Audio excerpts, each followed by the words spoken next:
Is Father Time going to come for one of the Atlantic Division heavies? It's the Atlantic Division Contenders Roundtable Preview.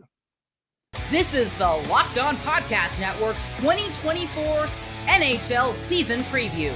Your team every day. Welcome to the 2024 Locked On NHL Season Preview. In this episode, we're going to be breaking down the best of the Atlantic Division. Joining me, Ian McLaren of Locked On Boston Bruins, is Armando Velez of Locked On Florida Panthers, of course, the defending Stanley Cup champions, Josh Sperber of Locked On Lightning, and David Morassutti of Locked On Maple Leafs.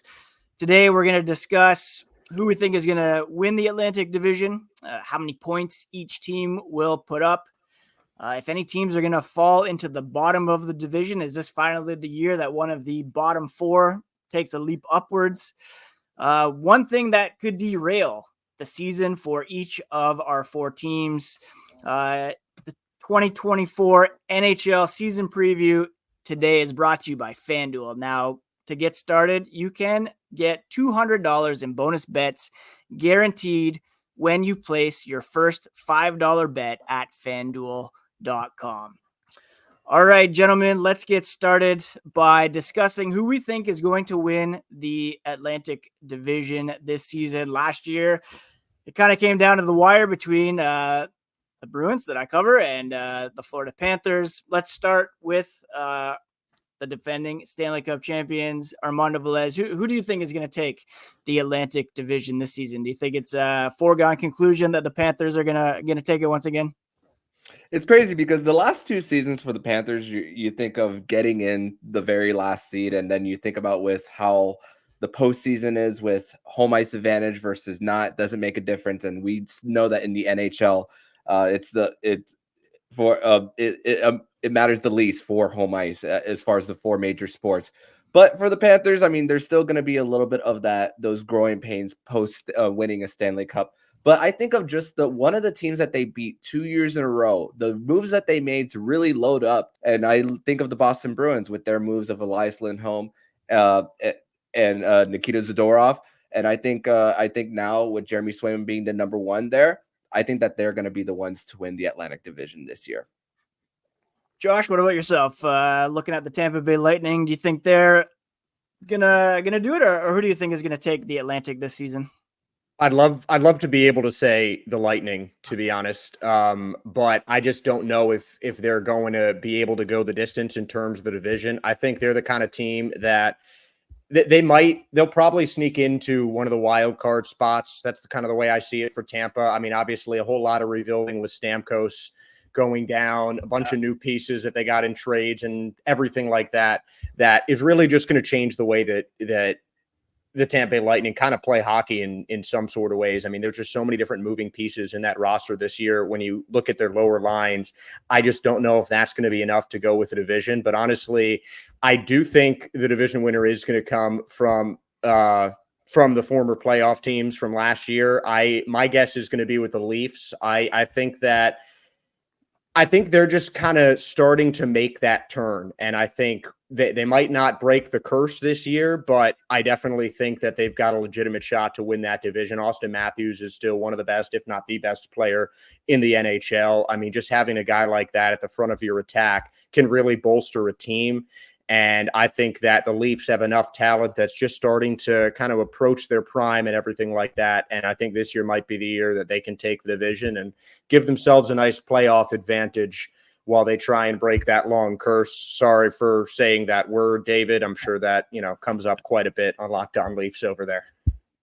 Yeah, that in 1967 does come up quite a bit. Unfortunately, I wasn't going to say the year. I wasn't going to do it to you. At this point, we could say we have to embrace it. We have to just hope it can change. There you go. Did we ever find out why they took all the O's out of their name? I still have no idea. No idea. And it's the most perplexing puzzle right now going on with the Leafs. Seriously. I guess that leads us right into you, David. Take it away. Who do you think is going to take the Atlantic? Yeah, I mean, look, when you look at all the moves all these teams made, I still believe the Panthers. You always have to give the defending, champions their due. especially because they still have the core. They got Reinhardt back. They made sure that he got that nice deal. Yes, they did lose a bit on the blue line, but they also didn't have a lot of their blue line to start the season last year. We thought that was going to be something that was going to push the Panthers back, and it didn't. So it just goes to show just how much this team has really come together under Paul Maurice. And, when you're able to keep the band together like that, it does bode quite well. So that's why I like the Panthers. I'm sure like the Leafs and like all the other teams are going to give them a big push. I don't think it's going to be a runaway for any team that wins this division, but I still have to give it to the Panthers this year. Yeah, I'm going to agree with that. I always default to the great Ric Flair, who said, to be the man, you got to beat the man. You got to give all due respect to the Florida Panthers. They've lost some pieces, but they were able to retain some pieces as well.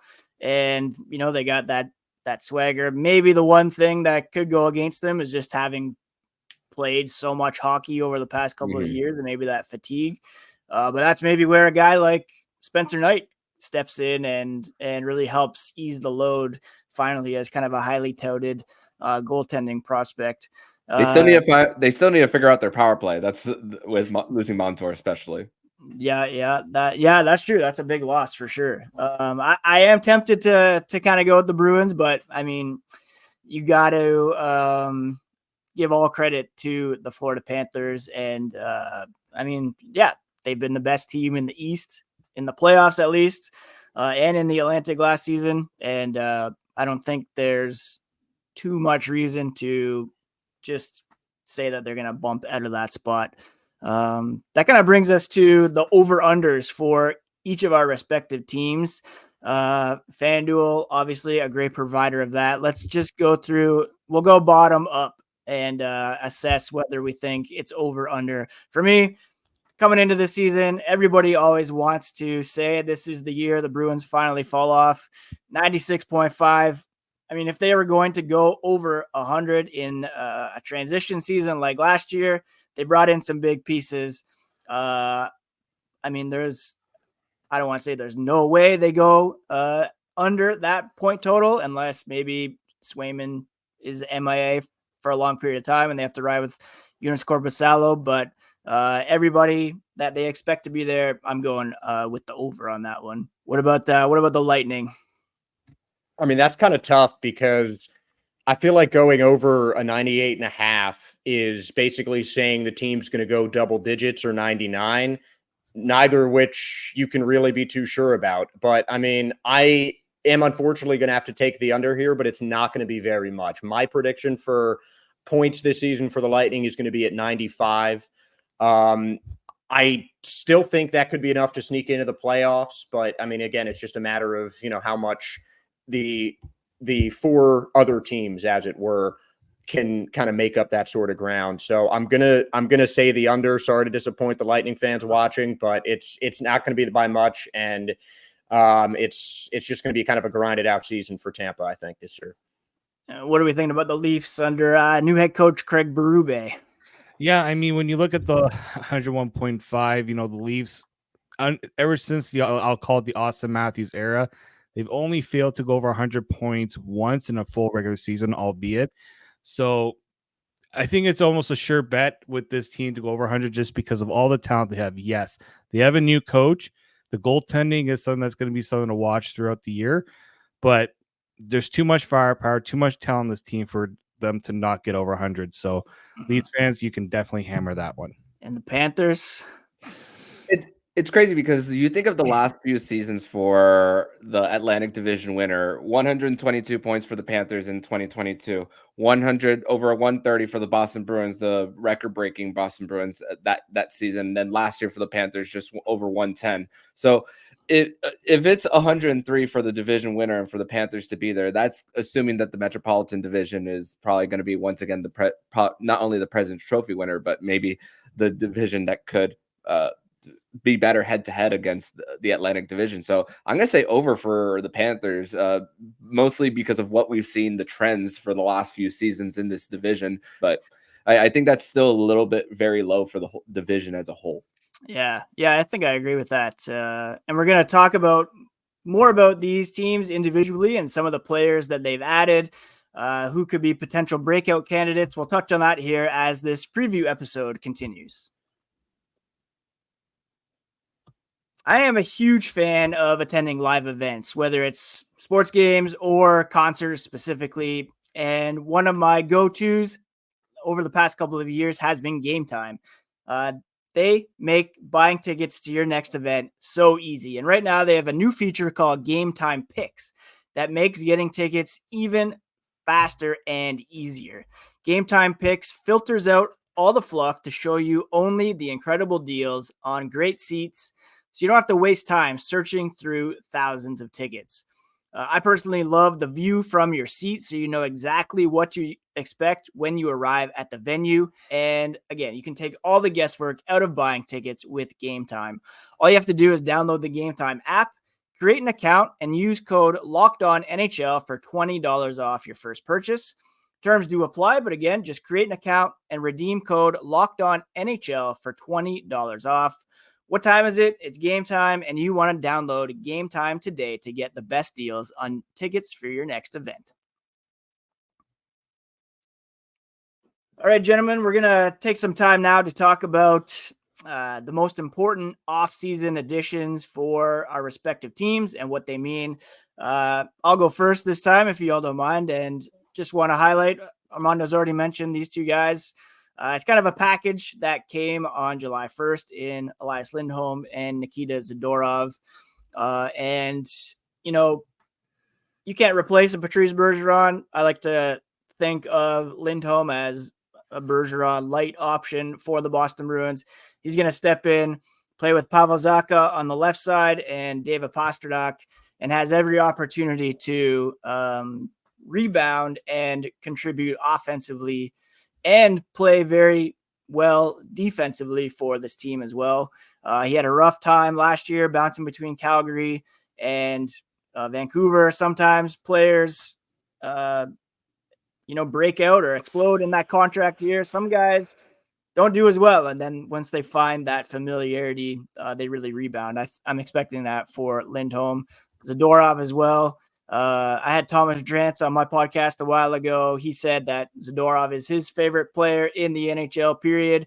I think he's going to be a fan favorite, and I don't envy anybody trying to skate into the zone with both Zadorov and Charlie McAvoy bearing down on you if, in fact, those two are paired together. Let's go to the Maple Leafs. David, what do you got for the key addition for the Leafs? Oliver Ekman-Larsson, is he the guy? I know that guy.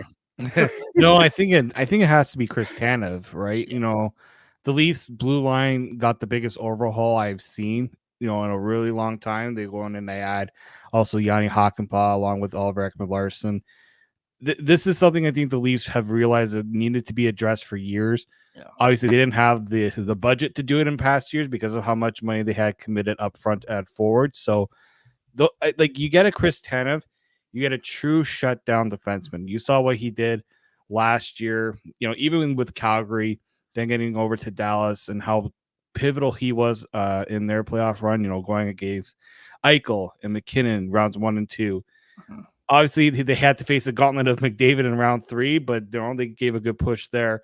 But you look at the Morgan Rielly era in Toronto, he has never really had other than like TJ Brody, who did very admirable, but Chris Tanev is definitely a defensive upgrade over TJ Brody.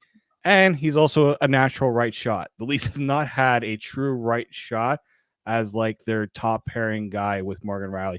The closest they had was Luke Schenn.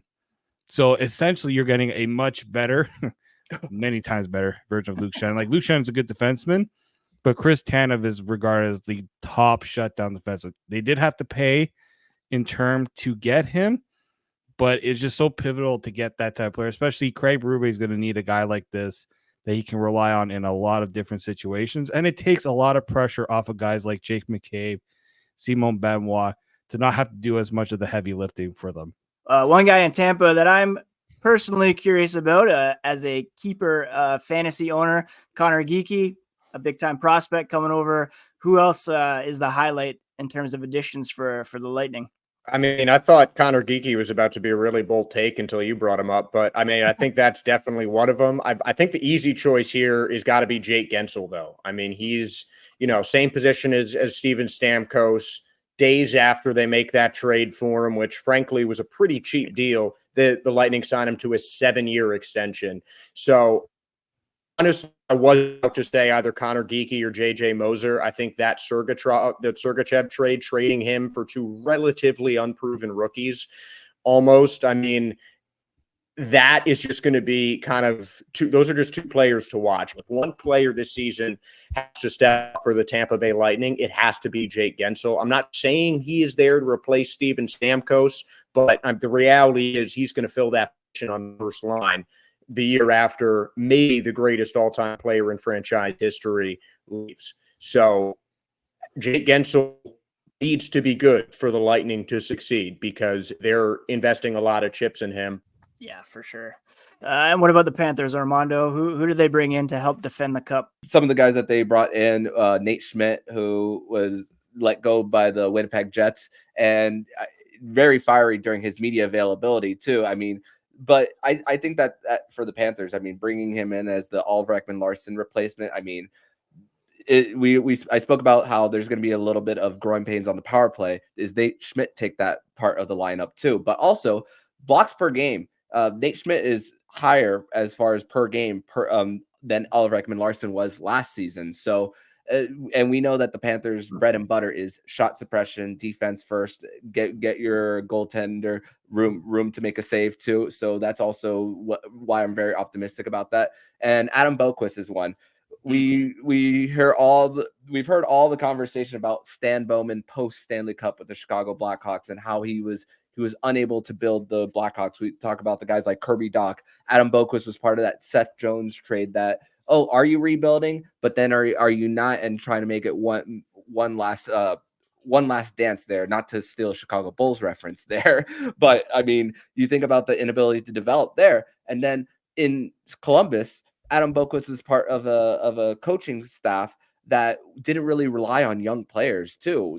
Very veteran reliant too, which ultimately cost Pascal Vincent his job there too last year. So those are 2 guys that they especially brought in on the D. And hey, the biggest, probably one that a lot of people don't talk about as guys to replace is Kevin Stenlund, the guy who was the number 1 on your penalty kill. They are replacing that with the guys like Tomas Nosek, former Bruin. Adrian Greer is another guy that they're bringing in. Jesper Boqvist, the brother of Adam Boqvist, who got a game-winning goal against the Panthers. Bruins, yeah. So those are some of the guys that the Panthers have brought in for them too, and they're also going to be relying on one of their top prospects in Mackie Samoskevich to try to be part of the mix as far as one of those cheap guys, because they've already started to pay guys. You mentioned Sam Reinhart. Anton Lundell got paid as the guy who's going to eventually be the number 2 center for the Panthers. At least that's what I'm predicting. So they're going to have to rely on some of the young talent too for the team on the cheap.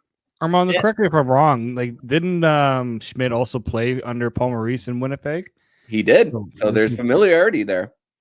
And like, if you get the Vegas Washington version of Nate Schmidt, like that's a pretty worthwhile addition. 800,000. Yeah.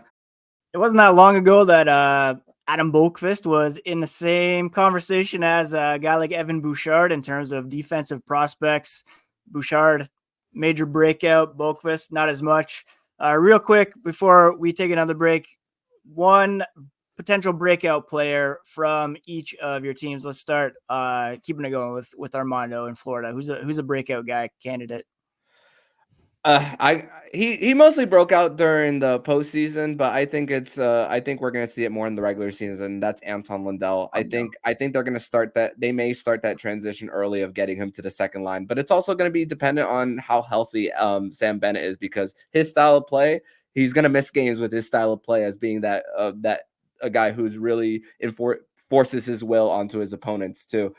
So maybe they'll start that process early for getting him to the next level. And hey, he got used to playing with guys like Matthew Tkachuk, Carter Verhaeghe, and everything. So I think it's going to be Anton Lundell.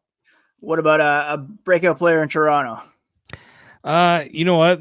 A lot of talk has been on him this offseason and whether he can be a true number 1 goaltender. And he hasn't really proven it yet. So Joseph Woll, if he goes and takes what he did in the playoffs, albeit a limited sample size, and throughout the last year, like this guy could be among the top goalies in the NHL, right? Sure. So I think him, and then no, if looking at another player, Matthew Nyes, he's been such a fan favorite ever since he came to Toronto, and we really haven't seen him do really, I think, push to his full potential yet.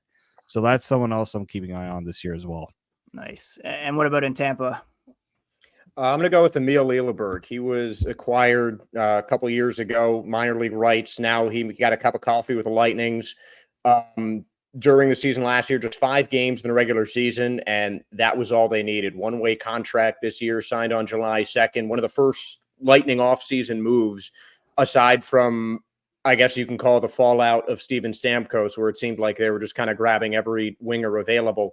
But I think Emil Lilleberg is going to be a big piece for them. He's shown that he can hit really hard. He's had a couple of really nice defensive plays. He's just a guy who can throw the body around. And with the Lightning being kind of rebuilding almost, as I've mentioned, with just a lot of, unproven tests and questions and everything with the Lightning team, I think a guy like Emil Lilleberg could be the stabilizing force on defense. Just a young guy coming up from their system and could be shifting some momentum, old school hockey style with some big time hits. And that could be the little spark plug that some of the younger players on the Lightning need to, take the puck the other way and, put it into the net, hopefully. So I think he's going to be really key for them. Really, I mean, you gotta look at the defense when you look at key players for the Lightning for sure. Nice. Yeah. And in Boston, I'm going to go with defenseman as well, Mason Lohrei. He, a lot of people talk about Boston's prospect pool and how it's a waiting pool, not very deep, and they're always ranked near the bottom. But this is a guy that was picked in the second round. He has all the confidence in the world, often dynamic offensively and pretty solid defensively as well. You pair him, he might go up with Charlie McAvoy sometimes. You might play third pair. There's some versatility there. I think he's a guy that's going to be a key player for the Bruins this coming season as a breakout player. Fabian Lysell as well, obviously a first-round pick. He has an opportunity to break out. He's going to be given every opportunity to grab a top 6 spot in training camp alongside Brad Marchand and Charlie Coyle. But I think Lohrei is really locked into the top 6 and should have a good spot, maybe even a spot on the power play second unit as well. So I'm banking on him to have a breakout. We're going to talk coming up about teams most likely to fall out of the playoffs and what could possibly derail those campaigns. And we'll touch on that here as the podcast continues. Today's show is brought to you by FanDuel, America's #1 sportsbook. And for NFL fans, you can start the season with a massive return. When you get a hunch in the middle of the game, you can check out the latest stats, view live play-by-play, and so much more on the same page where you place your bets. And to get started, you can get a $200 in bonus bet guaranteed when you place your first $5 bet. And it's not just the NFL that we're talking about either. You can bet with FanDuel, easy to use app on everything from the NHL, Major League Baseball. As the NHL season draws near, you can place bets on point totals, over-unders, and more. Just check out FanDuel.com to get $200 in bonus bets when you place a $5 bet. That's FanDuel, the official sportsbook of the Locked On Podcast Network. Now, we've been hearing a lot in recent years about this pretty clear delineation among the top 4, the 4 teams we're talking about here today, and then upstarts like the Ottawa Senators, Buffalo Sabres, Montreal Canadiens, and the Detroit Red Wings. Always talk about one of those teams jumping up, taking one of those spots. Who do we think is most likely to drop out of the 4? Let's start with you, David, up in Toronto. Who do you think out of the 4 teams that we're talking about here today, which is most likely to drop out? Hate to say it, Josh, but I think the Lightning, I do wonder, is age going to start, catching up with this team? They already let Stamkos go. Not a choice for them, but they decided to part ways there. And like Andrei Vasilevsky, I know he's likely going to be healthier this year, and that may be a better option for them to at least be competitive. But that blue line is what really worries me about the Tampa Bay Lightning. You lose a Sergachev, and they didn't really go out and replace, and you can't really replace a Sergachev easily. So that to me is where I have the biggest concern with Tampa. Up front, they still got all their guys, right? Braden Point, you got Kucherov. Those guys are going to keep carrying the load, I think, for Tampa, but I don't know if that blue line is just going to be enough to be competitive and keep up with the top teams in this division. Armando, what about who do you think is going to drop out, if any? It's funny, for so many years I kept saying Boston, but they're just like that fly that doesn't go away. That's really what the Boston Bruins are. So as I said earlier, I think they'll be the division winners, but I'm going to go back to Tampa Bay just about really once again, the points on the blue line. I mean, I think, but it could be something like a gap year where they do come back stronger the next as they learn how to play together. So that's really what I'm looking for this year for the Tampa Bay Lightning. So I think they're going to be the ones most likely going to be out, but nothing surprises me with a John Cooper coached team and the best goaltender in the world in Andrei Vasilevsky. Before we get to your take, Josh, I as much as I want to say the Toronto Maple Leafs, I'm going to have to agree with the other two there and say the Lightning. I agree with all the points you guys have made, and I also don't think you can discount the subtraction of Steven Stamkos. I think it was Victor Hedman who already came out and said, it's not even just his contributions on the ice, but also missing him traveling and just the impact that he had on the locker room as a leader and socially as well. I don't think you can, as much as we want to see these guys kind of as interchangeable parts, that's a huge hole to fill on and off the ice. And there could be some kind of emotional stuff to unpack there that could very well have an impact on this team on top of all the miles some of these guys have put on. And Vasilevsky, not being really one of the better goalies statistically last season either. So I do think of the four, Tampa would be the most likely to drop out. Josh, do you want to counter us, or are you gonna? I just feel so bad for Josh. He Gotta pick on the new guy. I mean, you're gonna come for all your Stanley Cup rings are just blocking yours. You're just blocking all the haters, right? Believe me, I'd love to come back with some whole rant about how you guys are ganging up on me, but I mean, I'm not seeing any points that you guys are making that are incorrect. I mean, Ian, the point you're making about Steven Stamkos just being missed on the road and everything like that, you don't think about that. Having a guy who's been with a franchise, 10, 15 years, Hedman's been there that long too, but, more the merrier, especially when it comes to experienced players on NHL teams that are trying to make a playoff run. And right now, Vasilevsky's there, Kucherov is there, but I mean, beyond that, you're really depending the entire year season on two players. And you talk about Vasilevsky, he didn't have his best season. Part of that was due to injury, but he still won about 60% of his games. That led Lightning goaltenders. The other goaltenders all came up for little spot starts here and there, and none of them had a better winning percentage than .500. So really, the Lightning lose their best player, replace him with a solid but relatively unproven younger option in Jake Guentzel. Again, I still think he's going to do as well as you can filling in the shoes of someone like Steven Stamkos. But it's like you said as well, David, they just didn't bring in enough guys to replace some of the heavy hitters these lost. Even losing Sergachev, he's a nice vet.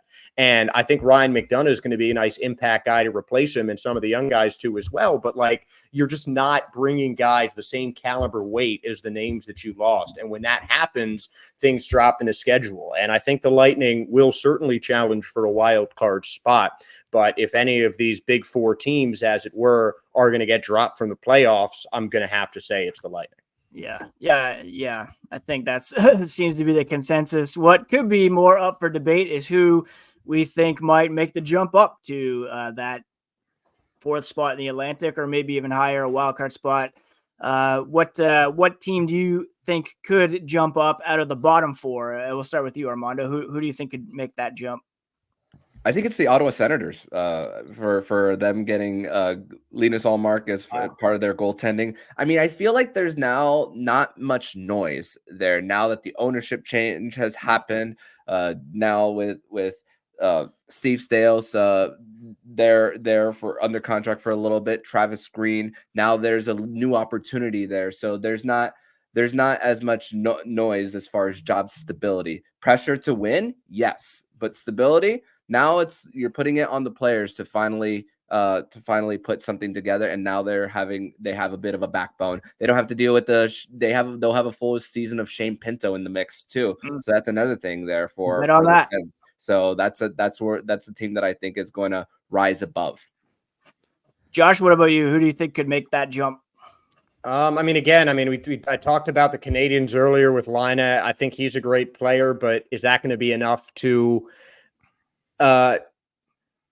push the boundary and take them from what ends up in almost a 30-point change? No, I don't think so. I think it could be the Sabres' turn. I think they certainly have a possibility. They've kind of been knocking on the door for a while, and this could be the year that they jump. It could be the Lightning. They added a lot of veteran help not the Lightning, the Red Wings. They added a lot of veteran help in the offseason, and I think that could be a big thing. I'd probably go with the Red Wings, but I mean it's tough. I think it's going to be.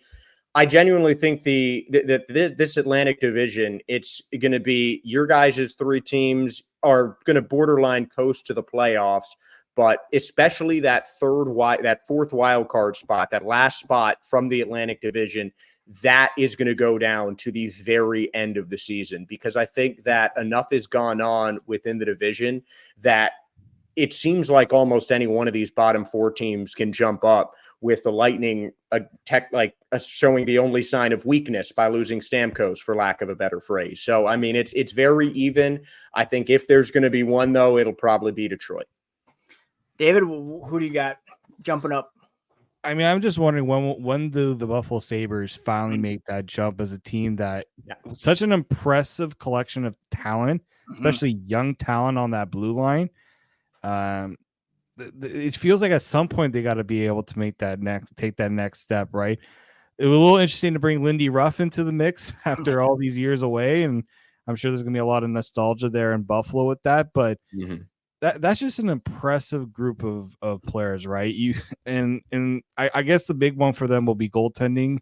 Can the goaltending, hold it together? It was a big part of why last year didn't go the way I'm sure they expected. But yeah, I think at some point the Sabres are going to have to make that jump as a group. And yeah, maybe inexperience again could be an issue with this team, but I just think there's so much talent. If they can kind of get it all to work together, that's a team that's definitely on the rise. Yeah. And for the Sabres, they brought in Stanley Cup champion Nicholas Kubel, Ryan McLeod, who was part of that second line for Edmonton. So they're bringing guys who have had at least some Stanley Cup experience. Yeah, I'm going to go ahead and say the Sabres are going to make the playoffs this year. I think there's just too much, like you said, there's just too much talent on that team. 2 number 1 overall picks on the blue line, a pretty good young up-and-coming goaltending duo. You've got a couple guys that I think are going to really rebound offensively in Tage Thompson and Dylan Cousins. Some young guys looking to make an impact like Zach Benson and Jack Quinn. I think all the pieces are there. You bring Lindy Ruff back, the guy, I believe, who coached their last playoff game. Yep. And and I think they also have quite a bit of cap space. They didn't really do much by way of impact signings over the summer. Jason Zucker, you could maybe say, but they still have a guy like Peyton Krebs to sign or to add to the mix, try to fit him in there. I really think the Sabres have that mix to make the jump into the playoff race. And don't forget, I think 2 years ago, they were 1 point behind the Panthers before they went to the final against Vegas. So they were right on the cusp. It seemed, took a step back, but I'm expecting a big step forward this year. And that's it.